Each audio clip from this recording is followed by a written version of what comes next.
महापुरुष मूलदेव की कथा एपिसोड 2। मूलदेव राजा किस तरह राजा बना वह हमने एपिसोड 1 में देखा। इस तरफ मूलदेव से बिछड़ने के बाद देवदत्ता ने अचल सेठ को कह दिया कि मैं तुम्हारे साथ संबंध नहीं करूंगी, यदि तुम बलात्कार करोगे तो मैं आत्महत्या कर लूंगी। तुमने मूलदेव का अपमान करके अच्छा नहीं किया। इतना कहकर उसने अचल सेठ को अपने भवन से निकाल दिया। देवदत्ता जीत शत्रु राजा के पास गई और बोली, मूलदेव ही मेरे पति हो, मूलदेव को छोड़कर अन्य पुरुष मेरे पास नहीं आए। राजा ने उसका कारण पूछा तो उसने अचल सेठ द्वारा मूलदेव के अपमान की बात बताई। जीत शत्रु राजा अचल सेठ को बुलाकर उसे ठपका देते हुए बोले कि मूलदेव तो नगर के रत्न समान है, उसके अपमान के बदले में तो तुझे मौत की ही सजा होनी चाहिए। तू मूलदेव को सम्मान सहित लेकर आ, अन्यथा तेरी मौत ही होगी। राजा की यह आज्ञा सुनकर अचल सेठ मूलदेव की खोज में निकल पड़ा। मूलदेव ने जीत शत्रु राजा के पास अपना दूत भेजकर कहलवाया कि देवदत्ता पर मुझे बहुत राग है, इसलिए देवदत्ता की इच्छा हो तो तुरंत उसे यहाँ भिजवा दो। मूलदेव राजा के संदेश को प्राप्त कर देवदत्ता तुरंत ही बिन्ना तट जाने के लिए तैयार हो गई और बिन्ना तट पहुंचने के बाद देवदत्ता को पाकर मूलदेव राजा खुश हो गया। एक शुभ दिन बिन्ना तट नगर में परम पूजा आचार्य भगवंत श्री धर्मघोष सुरेश्वर जी महाराज साहब का आगमन हुआ।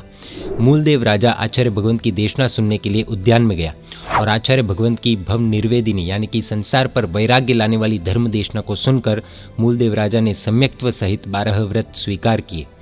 एक दिन अचल सेठ पारसी लोगों के देश में से बहुत सारी संपत्ति प्राप्त कर बिन्ना तट में आया। अचल सेठ मूल्यवान मोती आदि से भरा हुआ थाल लेकर राजा को भेंट देने के लिए राज दरबार में आया। मूलदेव राजा ने अचल सेठ को तुरंत ही पहचान लिया, लेकिन अचल सेठ राजा को पहचान नहीं पाया। अचल सेठ ने कहा, मेरा नाम अचल सेठ है, मेरे वाहनों में रहे हुए माल को देखने के लिए आपको विनंती करता हूँ। यह सुनकर राजा अन्य राज कर्मचारियों के साथ समुद्र तट पर आया और अचल सेठ किराने की सामग्री बताने लगा। राजा ने पूछा, क्या यही माल है या दूसरा भी है?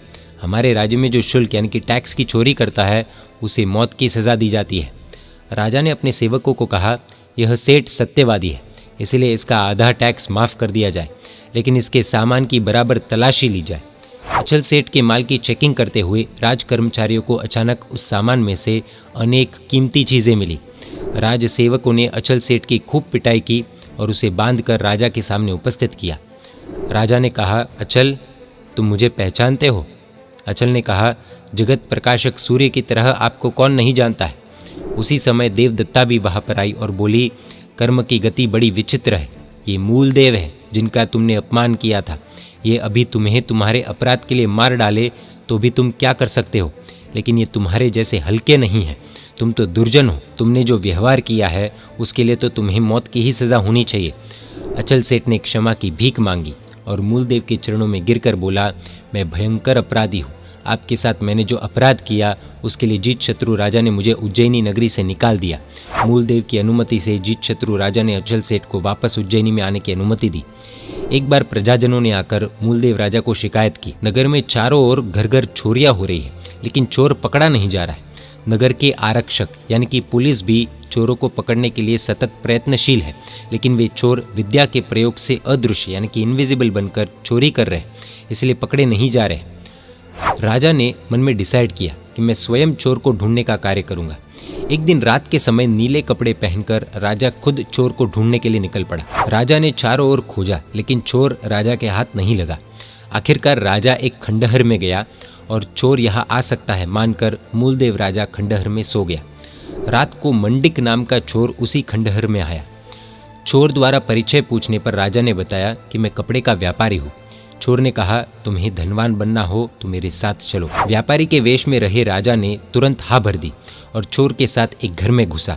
वहां से कीमती चीजें लेकर अपने मस्तक पर धन के भार को उठाकर राजा उस चोर के साथ उद्यान में आया और किसी गुफा में प्रवेश किया। चोर ने अपनी बहन रूप सुंदरी को आदेश देते हुए कहा, इस अतिथि के पावों का प्रक्षालन करो। रूप सुंदरी राजा को कुएं के किनारे ले गई और राजा के पावों का प्रक्षालन करते हुए श्रेष्ठ चिन्हों को देखकर रूप सुंदरी का दिल दया से भर आया। राजा के रूप में मोहित बनी रूप सुंदरी ने कहा, पाद प्रक्षालन के बहाने से यहाँ कई श्रीमंतों को कुएं में फेंक दिया गया है। चोरों के दिल में दया कहाँ से हो, इसलिए मेरी आपसे प्रार्थना है कि आप यहाँ से जल्दी भाग जाओ।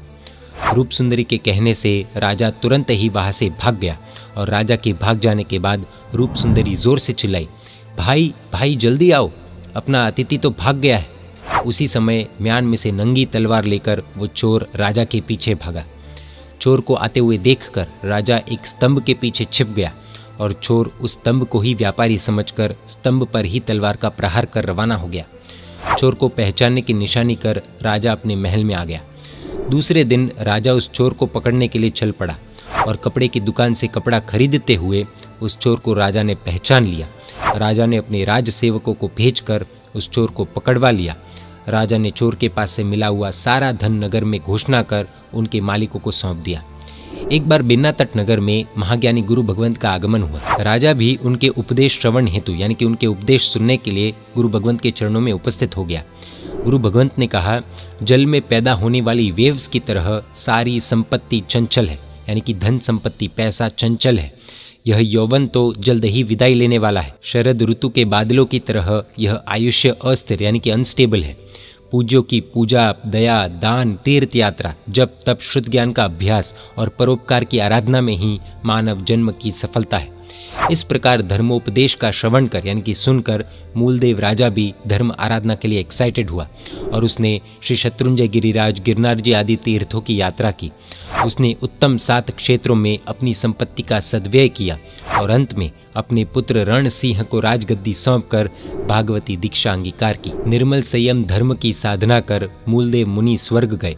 वहां से च्यव कर वे मानव भव प्राप्त करेंगे और फिर से संयम की साधना कर शाश्वत मोक्ष प्राप्त करेंगे। इस प्रकार जो मनुष्य शुद्ध भाव से दान देता है वह अवश्य ही स्वर्ग और मोक्ष के सुख को प्राप्त करता है। आइए देखते हैं इस कथा की learnings. Every man has his past and every man has his future. हर व्यक्ति का भूत और भावी होता है, यानी कि आज का कितना भी खराब व्यक्ति कल अच्छा बन सकता है, सुधर सकता है। सिर्फ उसे सद्गुरु का सत्संग करना पड़ता है। दान धर्म का बहुत महत्व है।